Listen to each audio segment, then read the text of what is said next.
What if I told you that the salvation of the Red Army came not from cutting-edge technology, but from desperation bordering on madness?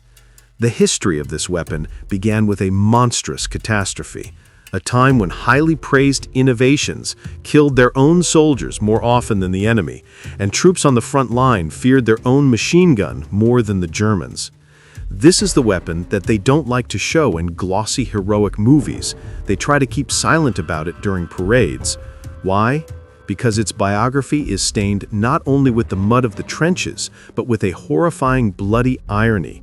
40 years later, this steel savior of Moscow was transformed into a ruthless executioner for the grandchildren of those who created it, pouring fire onto Soviet columns in the gorges of Afghanistan. How did this happen? Why was the order for its creation akin to industrial suicide? Get ready. We are going to dust off the archive files to show you not a beautiful legend, but the brutal, clanking truth about a machine gun that was too crude for glory, yet perfect for killing. The autumn of 1941 felt not just like a change of season, but like a tectonic shift in reality itself. The air was permeated with smoke, the smell of damp earth, and a pervasive anxiety that cut deeper than the autumn cold. German armored wedges, honed in the European campaigns, tore toward the heart of the country with terrifying efficiency, and every kilometer abandoned east of Moscow was not just a tactical loss, but the forfeiture of a critical, vital resource. In this chaos of cataclysmic retreat, the Red Army was losing more than just defensive lines and personnel. It was losing its industrial backbone. The factories that had forged the instruments of fire suppression for decades were either falling into the occupation zone or being hastily dismantled for evacuation to the Urals, turning into heaps of metal on railway flat cars.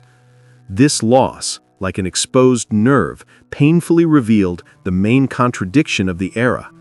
The archaic weaponry, once considered the gold standard of reliability, proved fatally incompatible with the reality of total, high-speed, motorized warfare. On the front lines, in the frozen trenches near Vyazma and Mozhaisk, the infantry's main argument was still the Maxim machine gun, Model 1910. For the soldier, it was a creature of dual nature, simultaneously a savior and a curse. A savior because its recoil-operated mechanism had been perfected over decades and inspired confidence. As long as there was ammunition and water, it would fire. A curse because of its preposterous, almost medieval bulk. The massive bronze or steel jacket, which held 4 liters of water, was essential for cooling, but it also turned the weapon into an immobile anchor. In conditions where the front could shift 10 kilometers in an hour, the need to carry an almost 70-kilogram structure, including the mount and water, was a death sentence for the gun crew. But the Maxim's problem was not just its weight. Its production demanded a level of metalworking culture and a quantity of skilled millwrights that the country simply no longer had. The parts required perfect alignment, numerous machining operations, and the use of non-ferrous metals. In the dry figures of statistics, this tragedy looked even more terrible. Manufacturing one Maxim consumed over 2,400 machine hours and tens of kilograms of high-grade steel. Under evacuation conditions, where women and teenagers stood at the lathes and workshops were sometimes set up in the open air, continuing to produce such a complex mechanism in the required volumes was industrial suicide. Every Maxim produced was paid for by the Herculean efforts of the rear, which barely sufficed to cover the monstrous frontline losses. History could have taken a different turn, as attempts at modernization had been made even before the war. The Army had placed enormous hopes on the Degtярov heavy machine gun, the DS-39. It was supposed to be the modern, light, and technologically advanced answer to the challenges of the time. However, the reality of the proving grounds diverged from the mud of trench warfare truth. Adopted for service, the DS-39 proved catastrophically unreliable in real combat conditions, especially during the winter period of the Soviet-Finnish War and the beginning of the Great Patriotic War. Its complex ammunition feed system, aggressive action that tore shell casings, and complete intolerance for dust and fouling led to soldiers fearing their own weapon more than the enemy. It jammed at the most critical moments, just as enemy infantry were charging. It was a deafening failure. Faced with disaster, the command made a difficult, forced decision: to halt the production of the DS-39 and return the old, complex but working Maxims to the assembly lines. This was a step of desperation, a temporary measure bought at a high price. Everyone knew that it was impossible to maintain such a technologically unfeasible and heavy weapon as the main heavy machine gun for long.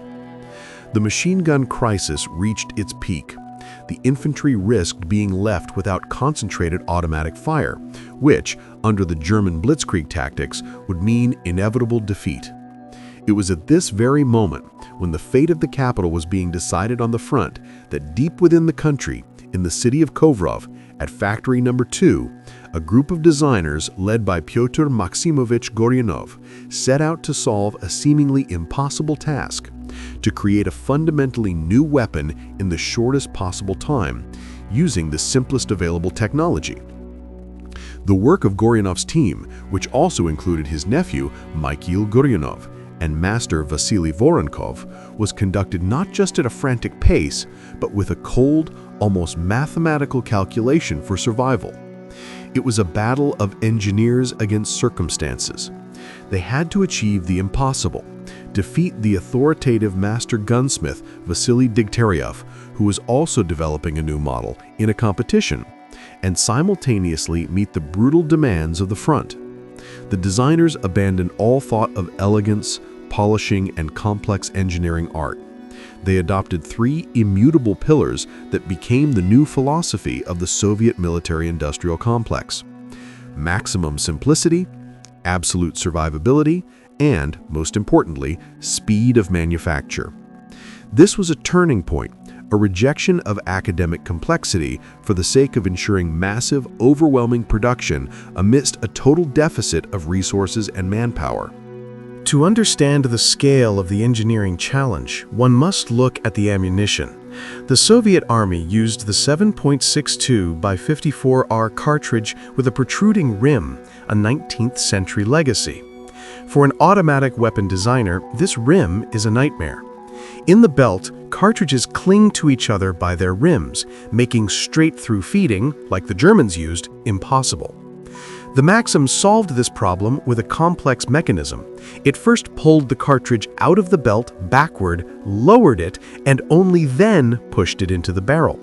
This required delicate precision in the parts.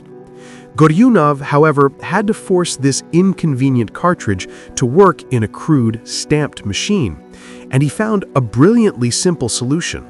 His extraction mechanism worked not like a clockwork mechanism, but like a blacksmith's press, powerfully, tearing the cartridge out of the belt with a jerk, ignoring misalignments and dirt. It was the victory of brute force over delicate mechanics. The first and most radical step in the design of the future SG-43 was the decisive farewell to water cooling. Goryunov understood that water on the battlefield meant extra weight, vulnerability to shrapnel, and dependence on supply. The new machine gun received a massive, heavy-walled barrel. This component served as a gigantic heat sink, absorbing the energy of the burning propellant. To compensate for the lack of a water jacket, the barrel bore was chrome-plated, a technology that dramatically increased its service life and resistance to heat. But the main advantage was interchangeability. A convenient wooden handle latch allowed the crew to replace a scorching barrel with a spare in a matter of seconds, right in the middle of a fight. This eliminated the Maxim's main logistical problem, the need to carry water containers and in winter find an unfrozen stream, or in summer save the jacket from boiling over. The second engineering triumph lay in the mechanical guts. Instead of exotic crank mechanisms, Goryunov used an extremely straightforward scheme: gas operation and a tilting bolt locking the breech to the right. This design, seemingly primitive, possessed phenomenal reliability. The bolt carrier moved powerfully, scraping off fouling and overcoming the resistance of dirt. The introduction of double-sided belt feed was critical, as was the revolutionary, for the time, rejection of complex milled parts in the receiver in favor of stamping and riveting. The machine gun could, essentially, be assembled like a construction kit from steel sheets without requiring high-precision machine tools. The economic effect was staggering. The labor intensity of manufacturing the MG-43 was several times lower than that of the Maxim, and metal consumption was nearly halved. Factories that yesterday made beds or kerosene stoves could stamp out parts for the new machine gun tomorrow. Feeding was carried out from a 200-250 round belt, and the mechanism was omnivorous. It accepted both old canvas belts and new metal ones that wouldn't soak in the rain or rot. The trials were the moment of truth. On the firing range, Goryunov's machine gun and its competitor, Degtyaryov's modernized machine gun, DS-43, went through hell. They were submerged in swamp sludge, frozen, covered with fine quartz sand to simulate dust storms, and forced to fire until total overheating. Goryunov's machine gun emerged victorious. It fired when other mechanisms fell silent. Moreover, in the event of ruptured casings, which was the scourge of domestic rimmed cartridges, the MG-43's automatic mechanism continued to work or allowed the stoppage to be cleared instantly. It was an unpretentious ballistic machine that did not need coddling and caring for. On the front line, where a soldier often neither had the time nor the oil for cleaning, this quality proved decisive. Decades later, analyzing this phenomenon, British historian Ian Hogg called the design brilliantly simple, noting the rare case in engineering when the operator had little to think about besides the target. However, as is often the case with weapons born at the confluence of eras, the mechanical perfection of the mechanism came bundled with the heavy legacy of the past. The MG-43 was designed as the ideal body of a machine gun, but its legs, the mount, pulled it back into the era of World War I trench warfare. Military conservatism played its part. The machine gun was mounted on a wheeled carriage, ideologically replicating the Sokolov mount from the Maxim. Yes, it was somewhat lighter, but it was still a massive structure with wheels and an imposing armored shield.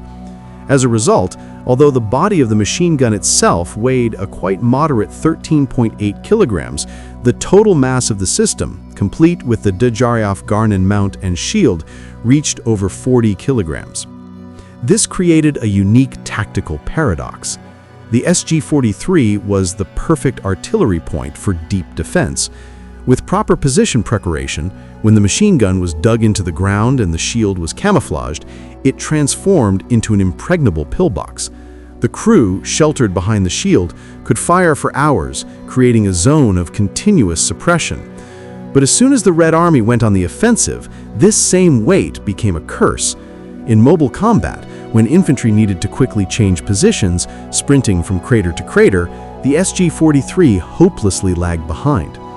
The comparison with the enemy here was particularly painful. The German general-purpose machine gun, MG-42, Hitler's bone saw, had a different philosophy. It could be used with a light bipod carried by one soldier and brought into action instantly, providing hurricane-like density of fire.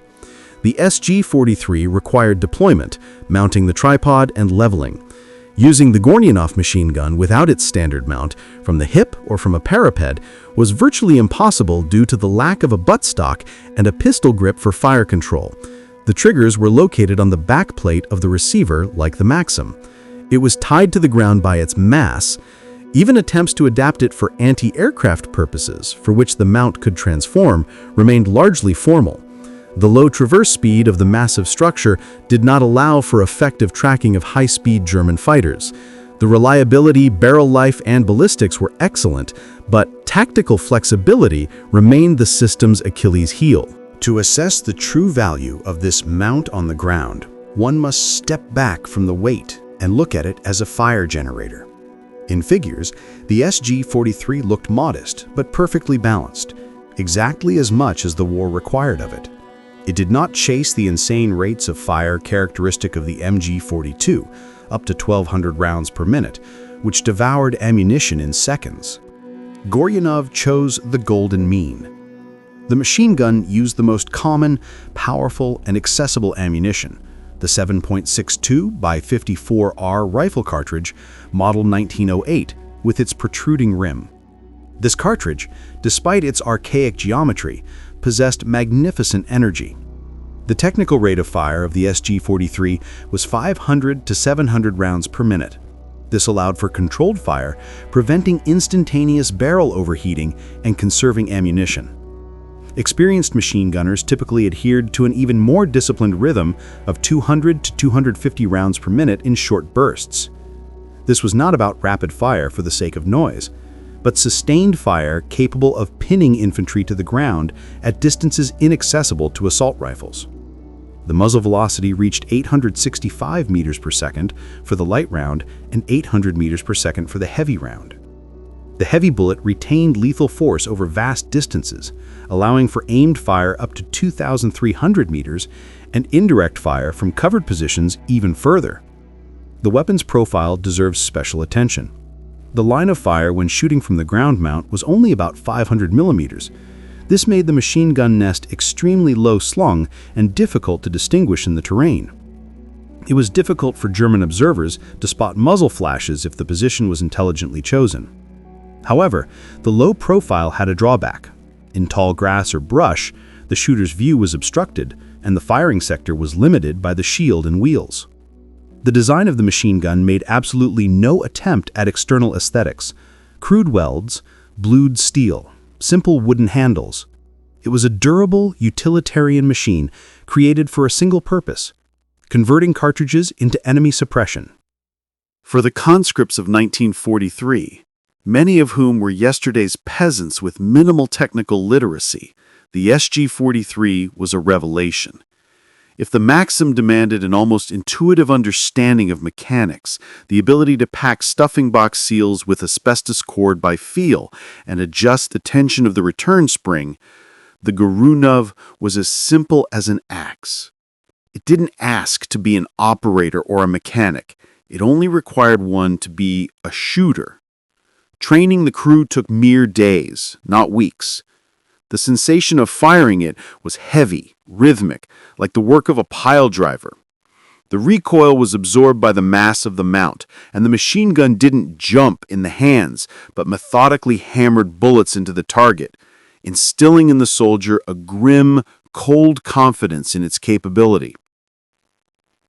After the SG-43 passed its first battles and was officially adopted for service in 1943, it quickly began to displace the Maxims. By the end of the war, it had become the main heavy machine gun of the Red Army. It provided fire support during the crossing of the Dnieper, Vistula, and Oder rivers. Its characteristic sound, lower and more measured compared to the rattle of German machine guns, became the harbinger of the Soviet offensive. It filled a critical vacuum, becoming a reliable shield on the flanks and a hammer in the center of the defense. But the end of World War II in May 1945 did not mark the end of its career. On the contrary, the borders of the entire world opened up for the Goryunov machine gun. The Soviet Union, possessing huge stockpiles of proven weapons, began actively supplying it to allies and friendly regimes forming in the new geopolitical reality of the Cold War. The simplicity of the design, which saved Soviet industry in 1943, made the SG-43 an ideal weapon for developing nations and guerrilla movements.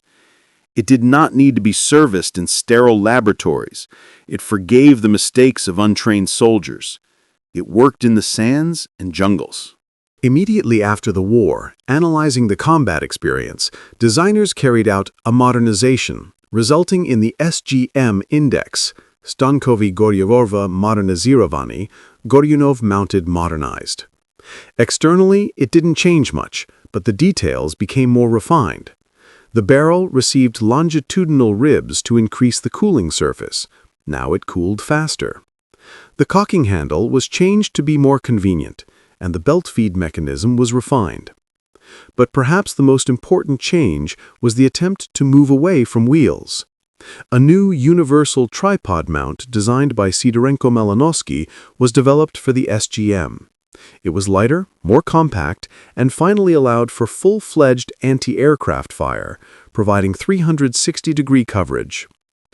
Nevertheless, even in its modernized form, the system remained quite heavy for the maneuver warfare of the second half of the 20th century, where general-purpose machine guns like the PK already held sway. The geographical distribution of the SG-43 and SGM is astonishing. In the 1950s, it became one of the main machine guns of the Korean People's Army and the Chinese People's Volunteers. In the mountains of Korea, its reliability in harsh winters proved indispensable once again. China established its own production of copies under the indices Type 53 and Type 57. Later, these machine guns flooded into the jungles of Southeast Asia. The Vietnam War became the second finest hour for the Goryunov design. In the humid, sticky heat of the Mekong Delta, where modern alloys corroded and the plastic of American rifles deformed, the steel simplicity of the SG-43 showed its true glory. American reports noted with unconcealed irritation that while their M60 machine guns, the Pig, required meticulous cleaning and lubrication to avoid jamming from sand and silt, the captured communist machine guns seemed invulnerable to the environment. They were often found in caches, covered in a layer of external rust and caked with mud, but with a perfectly functioning mechanism inside, thickly lubricated with a mixture of machine oil and jungle dust. For Vietnamese guerrillas, often operating from ambushes, the SGM's ability to lie in a swamp for hours and then deliver a long burst was more important than any ergonomics. The machine gun also found its way to the Middle East. Arab armies used it in wars with Israel, and various rebel groups in Africa valued it for its powerful rifle cartridge, capable of penetrating the walls of mud huts and light vehicle armor. But perhaps the most ironic and dramatic chapter of its history was written in the 1980s in Afghanistan. The SGM was officially in service with the government army of the DRA, but a huge number of these weapons, including Chinese-made ones, ended up in the hands of the Mujahideen. Soviet soldiers, entering Afghanistan with the latest weaponry, faced the fire of machine guns created by their fathers and grandfathers. In the mountain gorges, where the engagement distance often exceeded the effective range of the Kalashnikov assault rifle, the old Goryunov, with its powerful cartridge and heavy barrel, posed a deadly threat to convoys and checkpoints. Its heaviness, a drawback in maneuver warfare, worked to its advantage here. Mounted on a mountainside, it was steady as a rock, allowing aimed fire over 1 or 2 kilometers, remaining out of reach of return fire from small arms. In the retrospective of arms history, the SG-43 occupies a unique place. It was not a revolutionary like the Kalashnikov assault rifle, nor did it possess the terrifying rate of fire of the MG-42. It is not featured in action movies as a cool gun, and it rarely becomes the central exhibit of displays. It is a triumph of utilitarianism over ambition. It was designed not to impress the world with the elegance of engineering thought, but to solve one specific, dirty, bloody problem: to give the Army many inexpensive machine guns right here, right now. Its design is a hymn to functionality. There is nothing superfluous in it. Every detail is justified by necessity. The stamped and welded construction, which seemed a forced measure of poverty in the 40s, actually anticipated the future of mass arms production. Goryunov proved that a reliable machine gun does not have to be complex and expensive. It was a tool of war devoid of any pretense of elitism. Its aesthetic is the aesthetic of a tractor or a T-34 tank, rough, powerful, and fit for purpose. In the history of Soviet armament, the SG-43 remains in the shadow of louder names. No songs are sung about it, and its silhouette is not as recognizable as that of the PPSH. But if you measure the effectiveness of a weapon not by its fame, but by the number of tasks completed, then the SG-43 is an absolute giant. Its influence is measured by thousands of kilometers of held fronts, millions of fired bullets that covered crossings and attacks. It allowed the Soviet Union to survive the industrial collapse of 1941 to 1942 and maintain the infantry's firepower. It became the Kalashnikov of the machine gun world even before the Kalashnikov himself appeared. Simple, reliable, and accessible to any soldier, from a Russian peasant to a Vietnamese guerrilla. The mission of the SG-43 was devoid of heroic brilliance. It did not participate in bayonet charges or raise flags over cities. Its lot was to lie in the mud, in the dust, under rain and snow, and methodically, rhythmically, tirelessly work, converting belts into lead.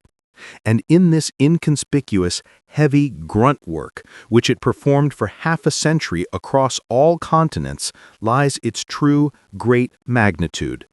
It was a machine gun laborer that bore the weight of the most terrible war in human history on its steel shoulders, and remained in service when the world changed beyond recognition.